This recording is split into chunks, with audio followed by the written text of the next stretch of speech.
This morning's reading is from Genesis chapter 39. Now Joseph had been taken down to Egypt. Potiphar, an Egyptian who was one of Pharaoh's officials, the captain of the guard, bought him from the Ishmaelites who had taken him there. The Lord was with Joseph, and he prospered, and he lived in the house of his Egyptian master. When his master saw that the Lord was with him, and that the Lord gave him success in everything he did, Joseph found favor in his eyes and became his attendant. Potiphar put him in charge of his household, and he entrusted to his care everything he owned. From the time he put him in charge of his household and of all that he owned, the Lord blessed the household of the Egyptian because of Joseph. The blessing of the Lord was on everything Potiphar had, both in the house and in the field. So he had left in Joseph's care everything he had. With Joseph in charge. He did not concern himself with anything except the food he ate. Now Joseph was well built and handsome, and after a while his master's wife took notice of Joseph and said, "Come to bed with me." But he refused. With me in charge, he told her, "My master does not concern himself with anything in the house. Everything he owns, he has entrusted to my care. No one is greater in this house than I am. My master has withheld nothing from me except you, because you are his wife. How then could I do such a wicked thing and sin against God?" And though she spoke to Joseph day after day, he refused to go to bed with her or even to be with her. One day he went into the house to attend to his duties, and none of the household servants was inside. She caught him by his cloak and said, "Come to bed with me." But he left his cloak in her hand and ran out of the house. When she saw that he had left his cloak in her hand and had run out of the house, she called her household servants. "Look," she said to them, "this Hebrew has brought to us to make sport of us. He came in here to sleep with me, but I screamed. When he heard me scream for help, he left his cloak beside me and ran out of the house." She kept his cloak beside her until his master came home. Then she told him this story. "That Hebrew slave you brought to us came to me to make sport of me. But as soon as I screamed for help, he left his cloak beside me and ran out of the house." When his master heard the story, his wife told him, saying, "This is how your slave treated me." He burned with anger.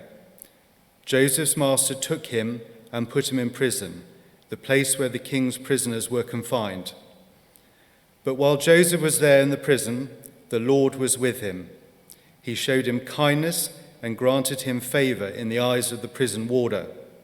So the warder put Joseph in charge of all those held in the prison, and he was made responsible for all that was done there. The warder paid no attention to anything under Joseph's care, because the Lord was with Joseph and gave him success in whatever he did.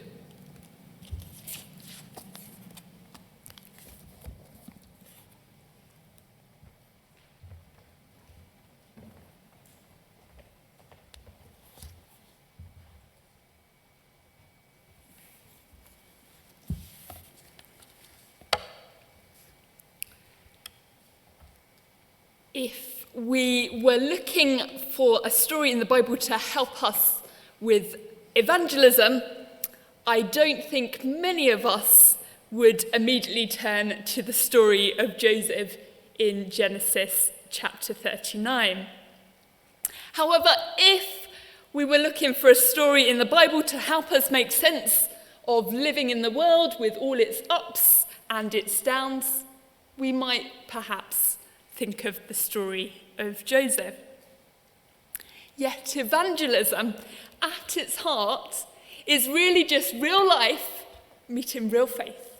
Unfiltered, authentic, honest life meeting unfiltered, authentic, honest faith, which is exactly what we have here in Genesis 39 and what I'd like to invite us to reflect on this morning.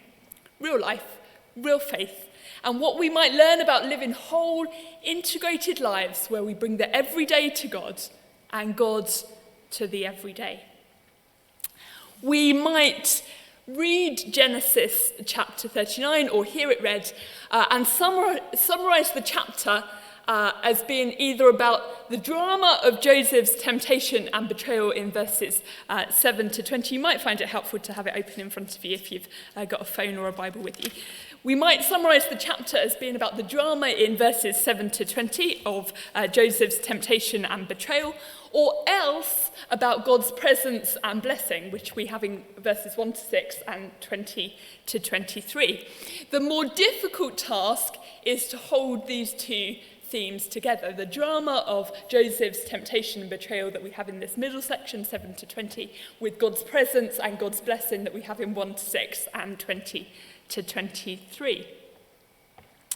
The Lord is not just with Joseph, he is bringing blessing through Joseph, but how does that work in the context of these difficult, painful, thorny events? We're probably familiar now, we've been in this series in Genesis for quite a while, with preachers describing Joseph's story like a soap opera or a TV drama, and this week's chapter is no exception.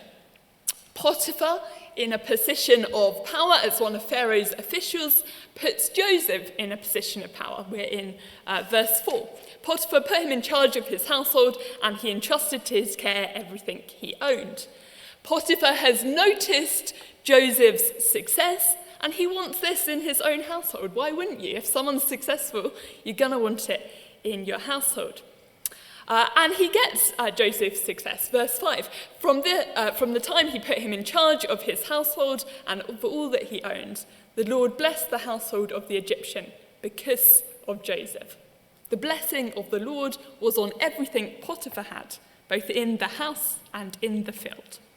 Joseph has been raised to a position of power, and after the betrayal by his brothers and being sold into slavery, things appear to be looking up for Joseph. He's been raised to this position of power, but not for long.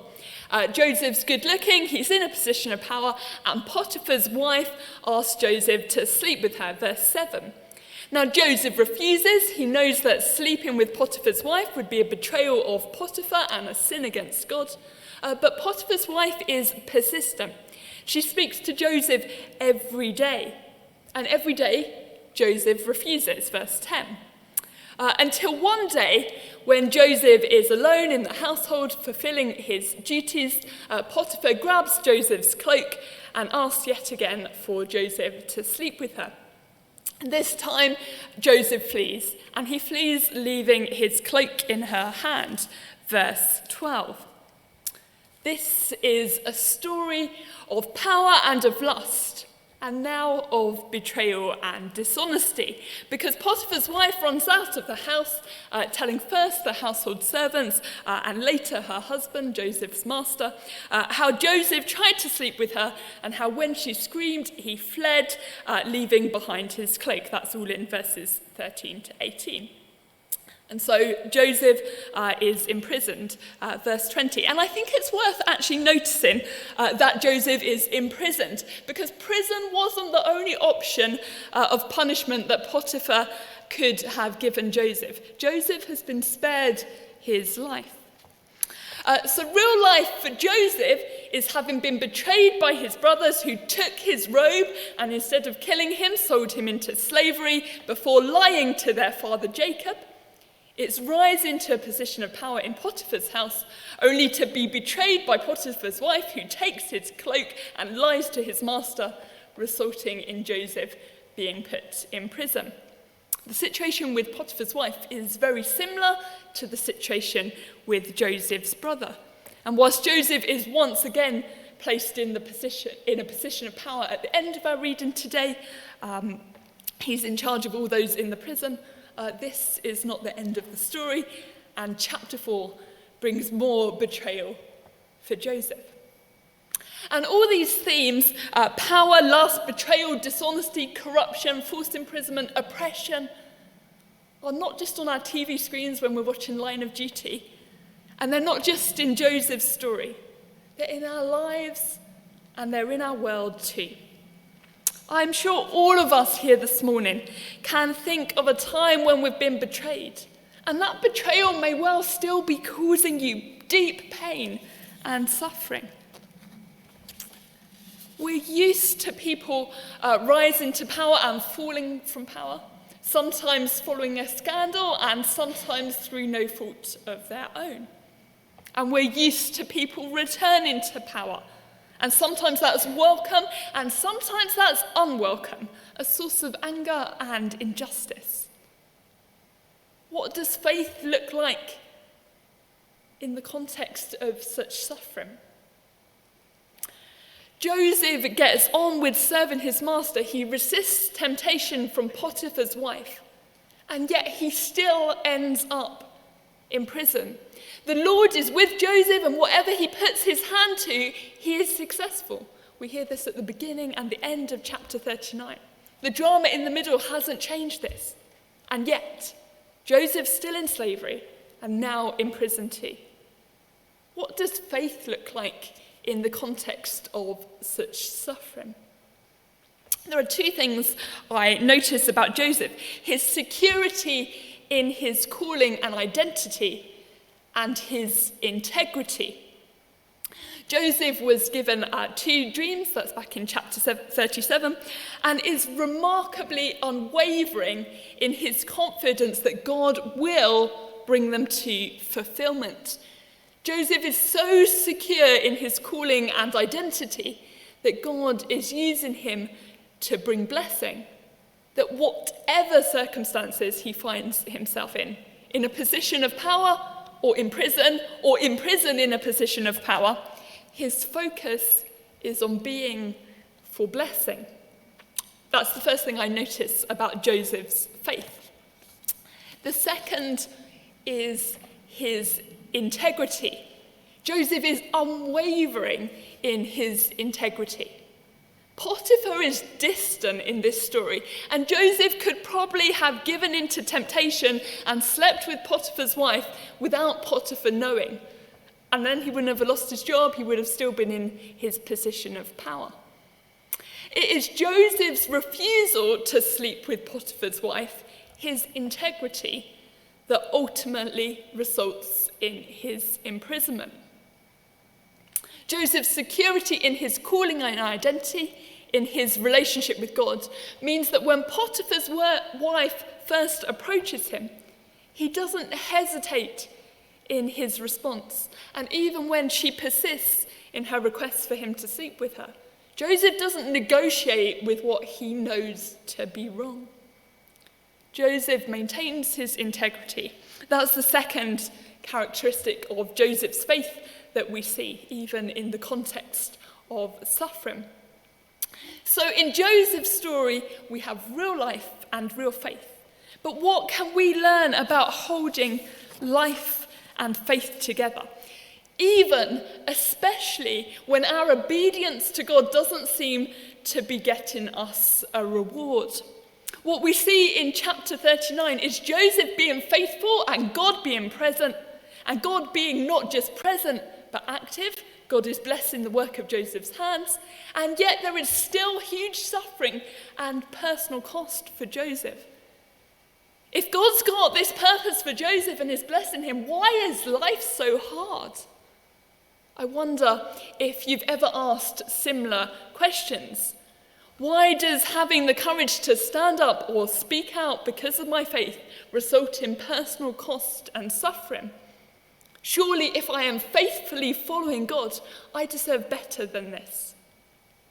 Do we ever begin to doubt our identity or to compromise our integrity as Christians if we're feeling forgotten by God, or that life is not working out in the way we hoped or want? In so many areas of our lives, we're led to believe that you get out what you put in. Put in hard work, get out good exam results, a promotion, whatever it may be. I'm often struck by the way we use words like deserve. Oh, you really deserve a good holiday. They didn't deserve that when they've done so much for charity.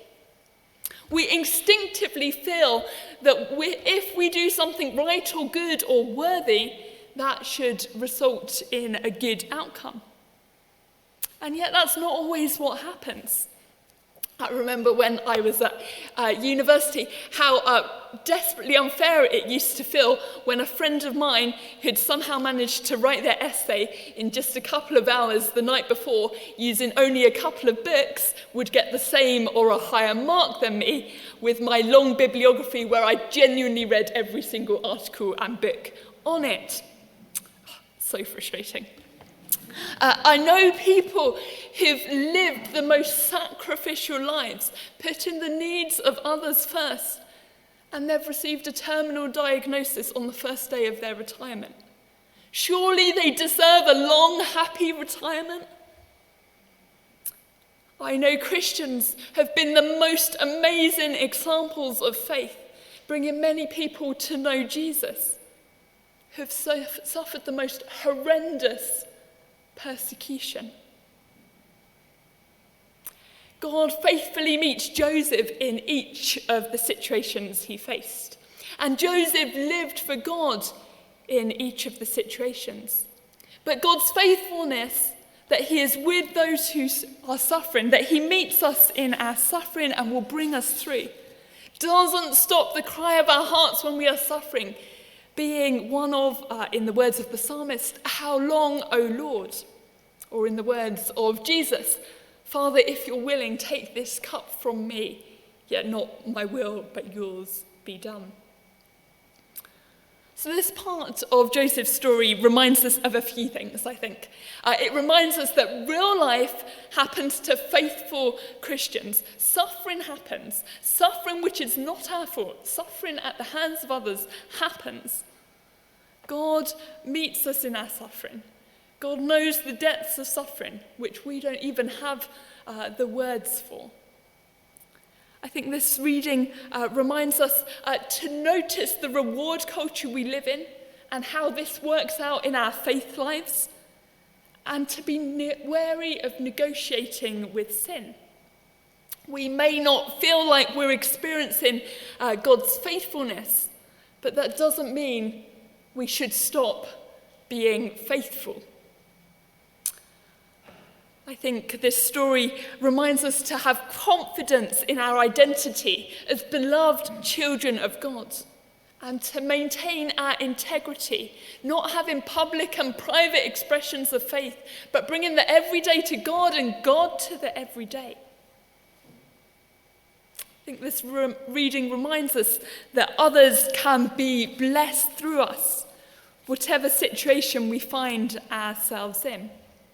And that's within our church too. Real church is part of real life. I think sometimes we feel like we have real life and we have church. Real church, guys, is part of real life. If church was perfect, none of us could be here. Are there times when we need to refocus on God using us to bless others in the situations we find ourselves in, even if they're not exactly the ones we might want? Often I think we think of evangelism as a very specific task, a task that is hard or stressful or not for me. And yet I really want to encourage you this morning that in Genesis 39 we have a model for evangelism, a model for all of us, a model that is simply our faith meeting our lives. Our real lives, with all their ups and their downs and their dramas.